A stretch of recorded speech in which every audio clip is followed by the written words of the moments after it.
It's another edition of Pens Down. Today we are traveling to the bilingual West African country of Cameroon. And we are touching base with one of our colleagues there. Here we talk journalism journeys. We call this program Pens Down because this is where we get journalists whose tool is the pen to drop their pens. So they become the newsmakers, not the presenters or reporters on this show. That is why we call it Pens Down. Here, the tool is dropped. And then they take us behind the scenes to let us into the inner workings, the issues they grapple with, how they got into the crafts, and everything in between. That is what we do here on Pens Down. So once again, welcome and sit tight. We are going to have one more exciting conversation on Pens Down. We are touching base with a colleague who works with CRTV, that is Cameroon Radio and Television, in the bilingual country of Cameroon. My guest on Pens Down is Kiloh, Valery, and Nsalar. Welcome, my brother, and thanks for joining me. Thank you so much, Stephen. I'm excited to be guest on Pens Down. And it's a pleasure that you're getting back to Cameroon again. I know you've had some previous colleagues from this part Exactly. of Africa Yes. on your Yes. program. Yes. First of all, why journalism for you? You could have become anything, maybe a medical doctor or a member of the armed forces or something. Why journalism? Well, it's a long time dream that was Hmm. built even in the primary school days then, here in the Okay. northwest region of Cameroon. Hmm. I remember then growing up in a locality known as Biye, that's in Du subdivision, still here Okay. in the northwest region of Cameroon.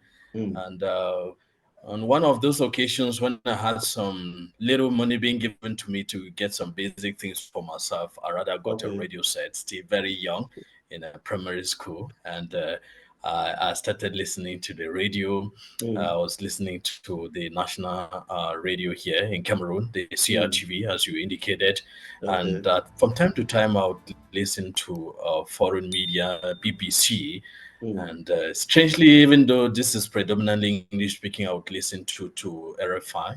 And that's how I started developing that passion for journalism. And Okay. as early even as 8 years, and that passion kept on. I went to the secondary school still in the northwest region here of Cameroon, where I became Hmm. very much interested in journalism.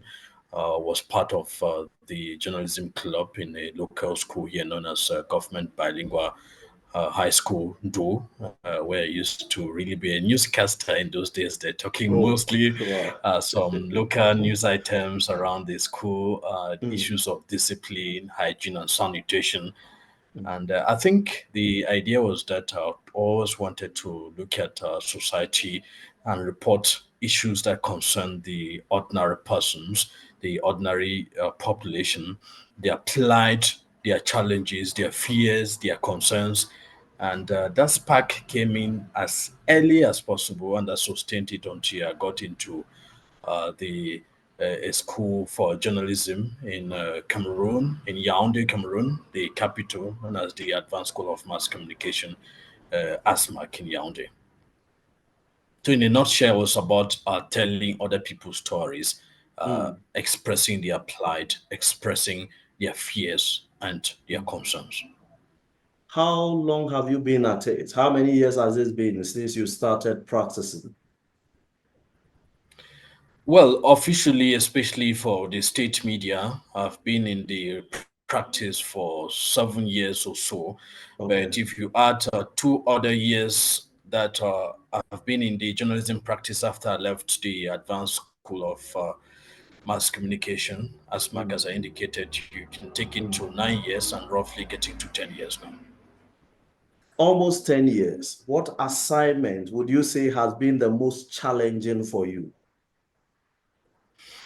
A good question. That would have to do with reporting on the conflict in the northwest and southwest regions Okay. an armed conflict that erupted in late 2016, Mm. and to date, it's the seventh year of fighting between the Cameroon's defense and security forces and the non-state armed groups here in Mm. the northwest and southwest. That has been a very, very challenging assignment as a reporter. These years you have been in journalism, a number of your colleagues must have left for public relations or corporate communications. Some are even in other areas, unconnected to communication at all. Attrition in journalism is so high. From where you sit, what do you think accounts for this high rate of attrition? If I take the case of Cameroon, the Mm. practice here is marked by a lot of challenges. The media industry is hardest hit by poverty. You find a lot of colleagues who've actually left school, and the practice, especially in the private media, Mm. and the pay package is absolutely not there. Some are forced to get into unorthodox practices, Mm. collecting some monies in exchange for stories that they cover, and the poverty that is very critical in the country as a whole affects this particular profession. And then at one point, you notice that we're talking about people who have to take care of families, wives, and kids. And so at one point, they would think that the profession is not really paying, and they are forced to relocate to other activities. So it's a common practice here. As I said, in the private media, we have media organs where salaries are non-existent. Mm. Journalists go to the ground, they start harassing media sources looking for money to be able to cover the stories, even going as far as doing blackmailing just to survive. So in this very difficult professional context, some at one point they are forced to quit to look for something much juicier as well. On the back of what you have just said, my next question is, does journalism pay? In Cameroon, not at all. I don't Mm. think I have to think twice before responding to that. Journalism doesn't pay in Cameroon. I want to Yeah. believe that that's the challenge too in most African countries. Yes. It, Yes. it doesn't pay if you're looking at it in terms of the monetary aspect of it, Mm-hmm. because the media industry in Africa is, in Cameroon particularly, still very, very underdeveloped. Mm-hmm. Advertising is still a major challenge, especially if you're operating in the private media.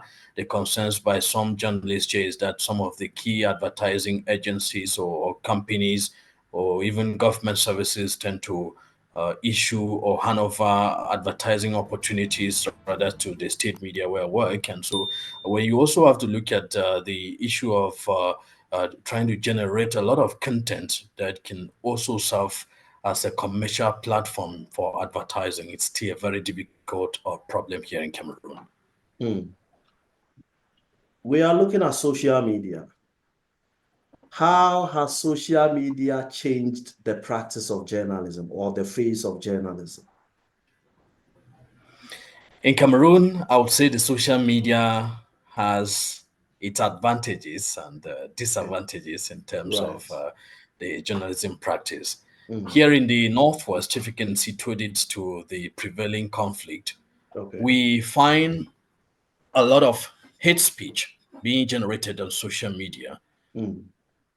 government forces being given names that are not very comfortable, non-state Yeah. armed groups being given names that are not very comfortable, neutral observers of the conflict being given names to that are not very comfortable. All of that is being propagated on social media.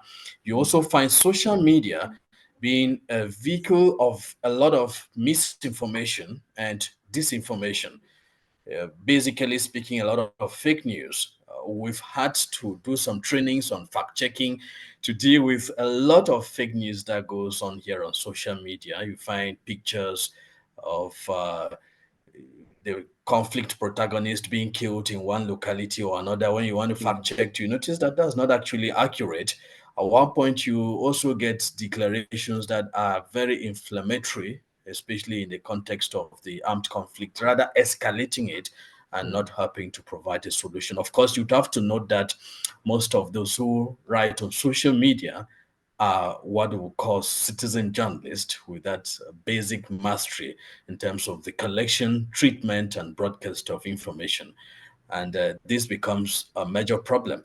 But the positive side of the social media in the context of this conflict has been that there are some of these whistleblowers, some of these citizen journalists that are able to dare to say some of the things that the traditional media might not be able to say, and they can get it through on social media.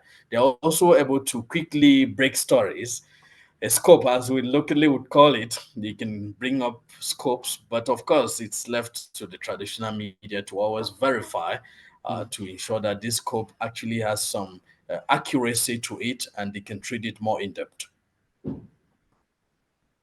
Social media has created richer bloggers in Africa than richer journalists.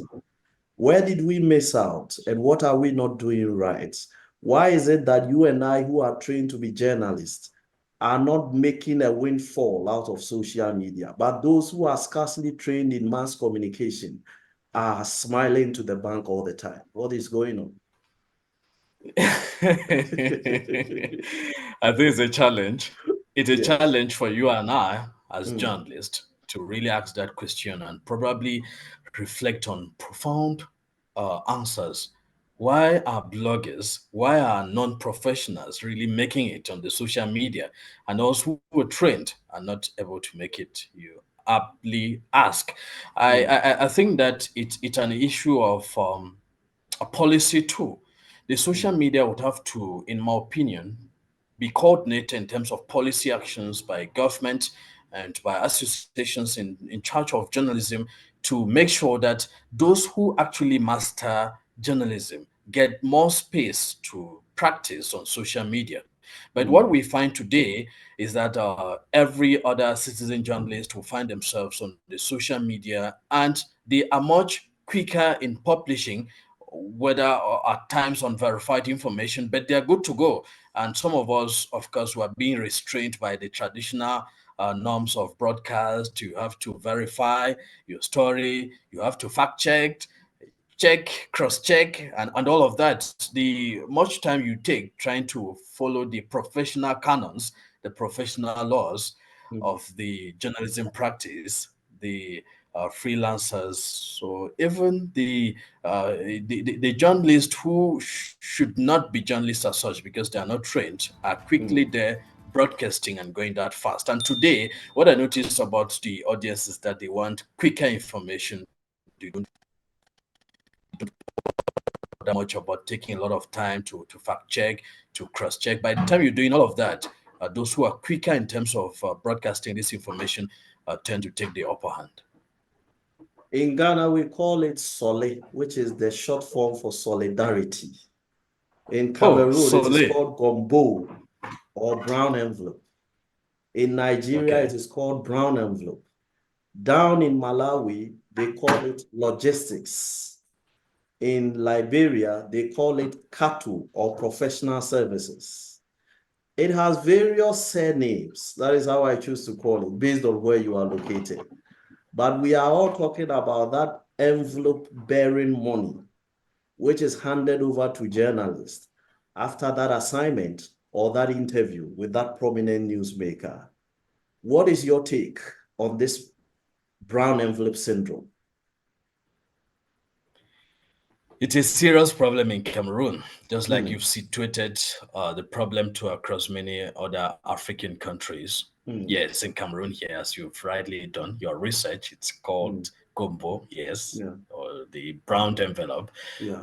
It's often you see that so often in most public ceremonies organized by top officials. Hmm, They actually set the agenda for the coverage of the event, and yeah. they select some media organs. The envelopes are there. These media organs are offered these envelopes, and then they at times being dictated the editorial orientation for the coverage of these stories. Hmm, Paradoxically, you also have a situation where some of these journalists just virtually harass event organizers to be able to get the gombo, as you've rightly indicated.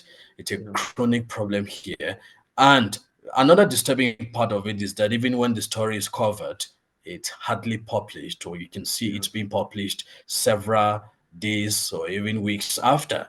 And what we've learned is that even when it's published, some of these journalists, I should say quacks, yes, they will come after the event organizers and say, okay, did you read the headlines? I just published something. So I think it's time for you again to react.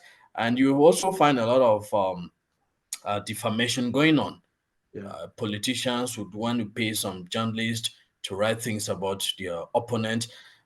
In 2025, remember, Cameroon will be going in for a series of elections, presidential, municipal, as well as legislative elections. And all those practices will be very common because it will be time for politicians to actually play the game they are good at playing. And they use the media as a very critical instrument to try to blackmail their opponent for political gains. What would you say represents your golden memory? These almost a decade of journalism practice. What stands out for My you as the golden most memory refreshing memory? Yes. My golden memory will be about the coverage of the socio-political crisis, the Okay. armed conflict ongoing here in the northwest and southwest regions. The conflict in itself will not be the golden memory, but if I can just pick one particular Okay. coverage, I'll go back to 2020, December the 6th, 2020, when I had Mm, to tour the northwest region. It has about 17,000 kilometers. That's the surface area. In a day, covering then what was known as the regional election. It mm, is an election that actually institute the regional assemblies in the northwest and southwest regions under what is known as the special status here in Cameroon. But I remember being airlifted in a helicopter and touring the entire northwest in a single day. These are areas with very difficult road, very bad roads, potholed, mm, of course, dusty, and also really muddy depending on the season.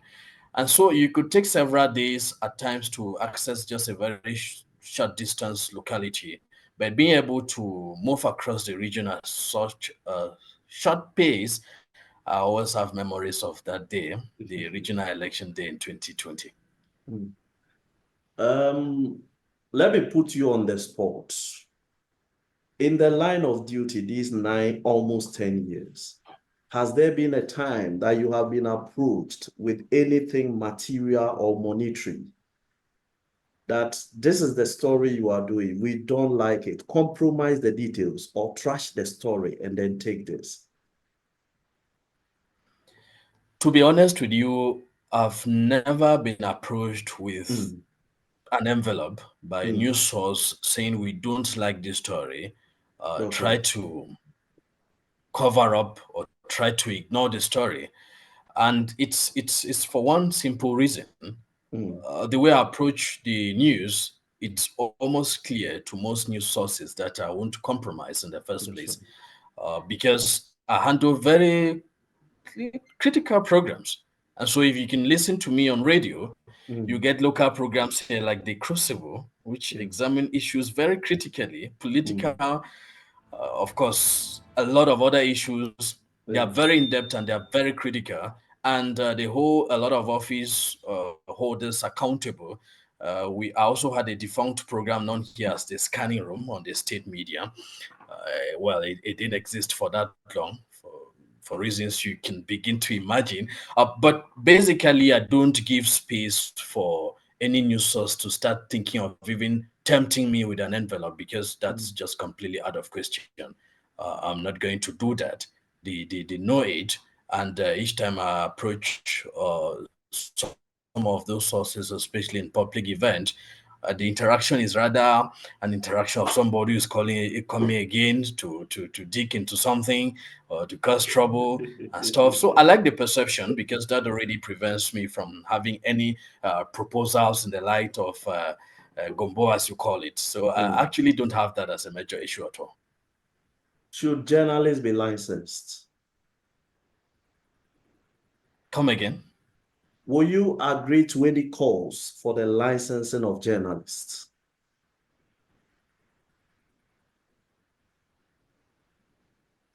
I didn't get you quite well. Medical doctors are licensed to practice. Lawyers are licensed to practice. Should journalists also be licensed? That would be very, very important for the ethical practice of journalism in Cameroon. I think that the practice should be regulated. Mm. What this means is that only those who are trained and competent enough to practice should be given that possibility. Yeah, And that would help to solve a lot of issues, including the gumbo that you're talking about, yeah. because journalists will be respected, journalists will be able to generate content that matters for the listeners, for the viewers.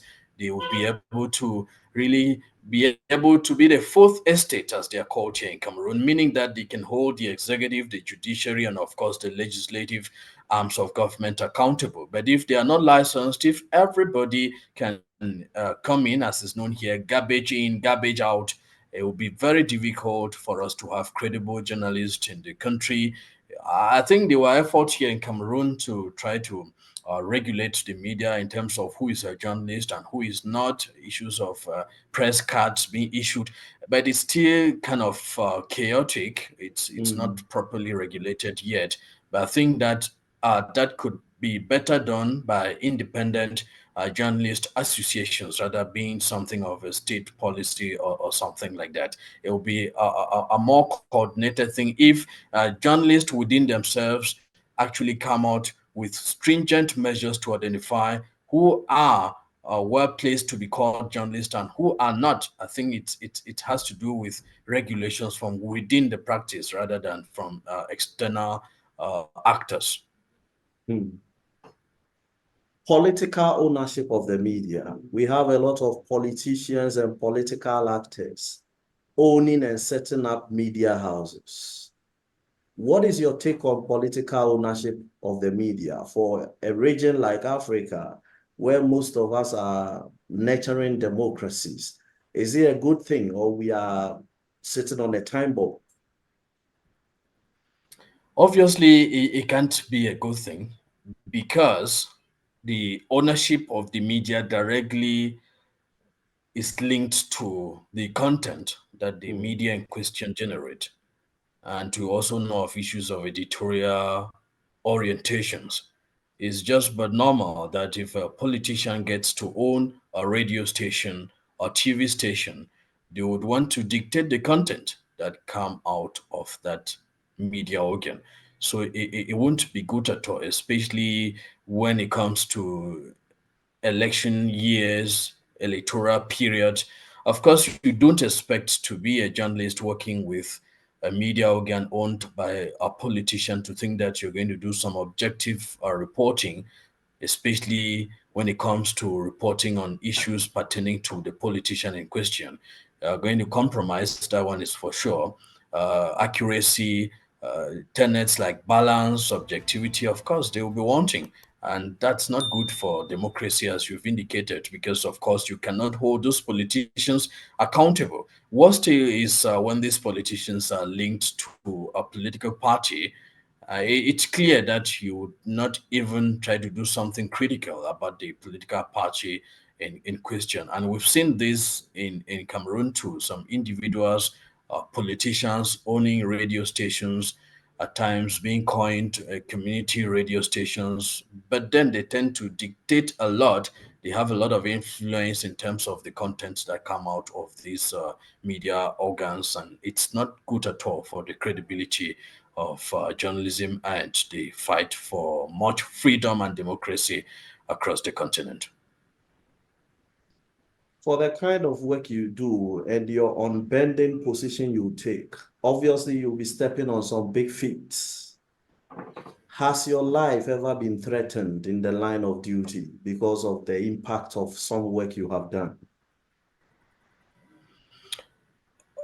Threatened, yes, but outrightly, no. It's usually about some indirect threats, Hmm. some calls, And at one point, you also find a situation where you get people not being comfortable. But what I simply try to do is to be insistent mm, and to be courageous enough to carry on with mm, very complicated stories at times. I've done a lot of investigative journalism work. It's usually challenging. I think that what keeps you going is that drive for professionalism and nothing else. Because if you want to compromise on the basis of, because this is the thing, it's not always about threats all the times. At times too, you can also have a situation where if you are not strong, you can be convinced to take some envelopes and probably drop the story, but that has not happened. But that's often the case with some of the colleagues here. So I've not directly been threatened, okay, physical attacks or something, but you find a situation where at one point, for instance, in 2 years ago, so I covered a particular story and linked to a local politician in the region. And before I knew it, there were a lot of social media outbursts about the kind of work that I did. There were a lot of threats and even calls for me to be sanctioned and things like that. That it was really reckless. It was irresponsible to do some kind of work that was not very good for the image of a local politician who is there for public actions and stuff.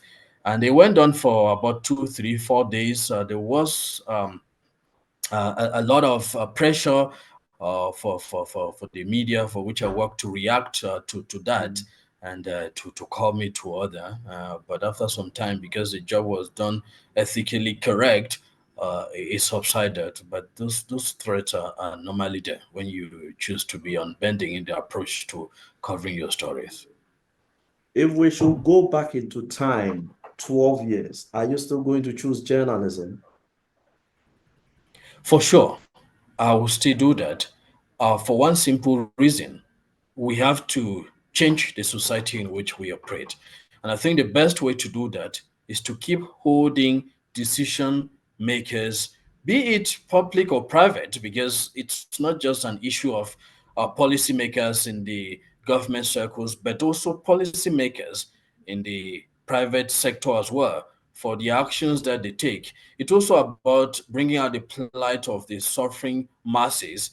It's also about making sure that our impact is being felt in the society, not just today, but tomorrow.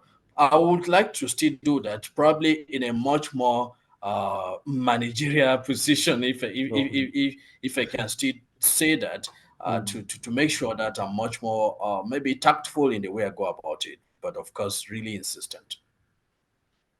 If tomorrow a mentor or somebody who looks up to you, or even a child, your own child, walks up to you and says, I want to become a journalist in future, is that person getting your blessing? And if he will get your blessing, what will you tell the person to do differently from the way you have approached your craft? I would encourage many young persons to get into journalism. Mm, By the way, I do a lot of informal mentoring of young journalists, mm, trying to inspire them, trying to give them hope that no matter the difficult circumstances, it's not over. They can still practice. But I think the only advice I would give them is that if they can be more independent in the practice of journalism, mm. it will be better. It will be Okay. better because they're going to have lesser constraints. Let them go into freelance journalism. Let them create their own media organs if they can, because of course they'll be much more independent. Mm. They'll be able to generate the kind of content that they want. I work with the state media. Yeah. I work with the state media, so I'm doing what I can do. Yeah. But I would think that sustained journalism Mm. would have to be about freelance, journalism, Mm, and the private media would really have to be empowered, and that's the way to go. That's the way I see. If the media really has to be accountable, we try to do what we can do as much within the state media, but I think that those in the private media should do their work too as well. They have the possibility in terms of at times the editorial freedom, also in terms of the inspiration and mm, the creativity that is still being done within the state media. But I think would be a better option if uh, if those who look up to me get into journalism, they should go along the line of content creation at very personal level. mm. I want to put you on the spot. You are going to give me two people, one male, one female, two international figures you would love to interview if you have the opportunity, one male, one female, and then you give us your reason for choosing them. Okay. That's really the hotspot, as you said. I would like to interview the Russian president, Vladimir Vladimir Putin. Putin. Okay. Exactly. Um, because when you get the perspective from the Western media, Mm-hmm. um, you feel that you could get a much more balanced Mm, story mm, about Russia in yeah. terms of geopolitics. You know what's Yeah. happening in Ukraine Mm-hmm. with the so-called invasion or an operation, as it was termed by the Russians. Mm, But I do think that the Russian perspective has very little place in terms of the mainstream media in the West. So mm. I would want to question him really hardcore because I do a lot of hardcore programs and questioning too. I want to question him whether he's still at the level of an operation that he declared Mm, into Ukraine, an operation that is turning out into 2 years and more now, mm, and whether truly he's not in an expansionist posture, and a mm, lot of other questions too linked to human rights and things, but from the perspective of Russia, that will give it a balance regarding what we get from the Western media. Um, you talked yeah, the about female. the female. Yes. The yes, the female. I want to interview the lady of the International Criminal Court, the Okay. only African who I Okay. think so far has succeeded to get Mm-hmm. into this position, Yeah. the Gambian. Yeah. And my emphasis here is to understand how she's being perceived in that position as a woman. It's a tough Mm, position. yeah. You know that Africa has had a lot of skepticism Mm-hmm. about the ICC, thinking that it's more about trying to run after African leaders, really That's right. biased to Africa. Now, Yeah. finding an African in that position and Mm-hmm. a lady again, how is she dealing with the pressure? Trying to satisfy the ICC, but Yeah. also trying to, you know, not give that perception that she's there to hunt African leaders. It Yeah. could be a very delicate Mm, assignment for her. yeah. And I think it's something that we have to really question and understand how she's Mm, going about her job. mm. Bensuda, I think that's the name. Right. I think Fatima Bensouda or something like that, if I remember Yes, very well. yes. But Fatima if I Bensuda. may ask, between you and journalism, is it to till death do you part, or there will be some divorce at a point? Are you doing journalism for life? The dream will be to do it for life. I'm Okay. really passion driven. I'm really, really passion driven. And Mm, that's why no matter the obstacles in the conflict hit northwest and southwest regions here in Cameroon, I'm good to go to any part of this region. to cover the conflict, no matter the risk that is involved, and it's all about passion. And for now, I don't see any other thing that is that thrilling to me as journalism. There are other areas that could be really juicy in terms of the pay package and stuff, but I wonder whether I would really have that self satisfaction if it's not journalism. So for now, I would think that it's really a matter of practicing it till the end. Journalists are watchdogs of society. A watchdog shouldn't be hungry to be able to watch over the society without being compromised. But in the case of journalists, a lot are hungry. What is going on? Have we been set up by the system? Or that is our lot that we really have to deal with? Clearly, you cannot be a watchdog when you're hungry. Yeah, because that what would then happen is that you may pick up a poisoned Yeah. bone along the Mm. way in your role of watching over the society. So it goes back again to what we had initially raised.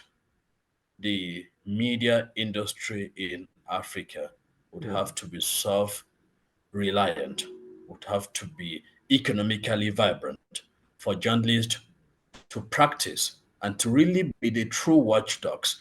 Mm. Because how do you become a true watchdog when you don't have a decent monthly salary, when you cannot take care of your family, when you cannot send your children to school, when you cannot provide the very basics for the society, for your immediate family? It becomes just logical that you're going to easily compromise. And I think that we have to we have to get toward empowering our media industry in Africa. That's just the way to go. My last question. Do you think there should be a law to shut down media houses whose owners cannot pay staff? It would be very necessary not shutting down the media Mm. organs as such, but actually empowering these media organs in a way that they can be able to operate in a prevailing economic environment. Okay. Shutting them down could create unemployment and Mm. might only worsen the situation Okay. in our society. So what we can rather do is to make sure that we can reduce some of the procedures for the creation of media organs in terms of the financial cost involved. Mm. We can reduce taxes, for instance. I'm talking about government policies here. We can reduce taxes.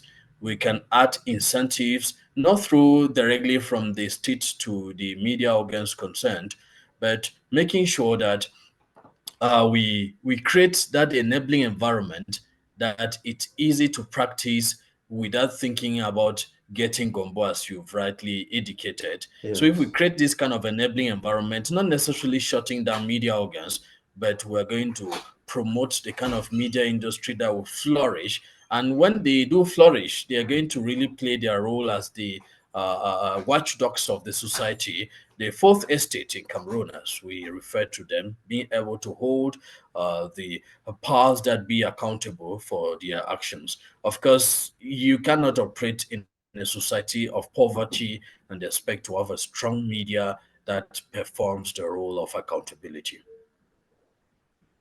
Thanks for this conversation. Truly grateful for your time. Thank you so much, Stephen. This has been Pens Down. On this show, it is the only one menu show that probably gives journalists all the opportunity to put the CCTV camera on themselves and then tell it all. The things that the news stories cannot take. Here, we relax, take it easy, and allow journalists to bear their soul on this platform. We call it Pens Down. Their pen is no longer at work. So here they make the news. And we ensure that we throw the CCTV behind the scenes, how they got in, how challenging assignments are, what they go through before they bring you the stories and the programs. We tell it all here. Thanks for joining us today. Today we travel to Cameroon, Bamenda precisely, that is the northwestern part of Cameroon. And we touch base with our colleague who works with the Cameroon Radio and Television, that is CRTV, Kiloh, Valery, and Nsalar. I hope I got that right. Yes, approximately right. But all the same, thank you so much for inviting me Very on grateful. PENSDOWN. Very Mm. grateful. We'll be back next time with another edition, and we'll still have another colleague on this same one menu show, Pens Down, and we'll be talking their journalism journey. Bye for now.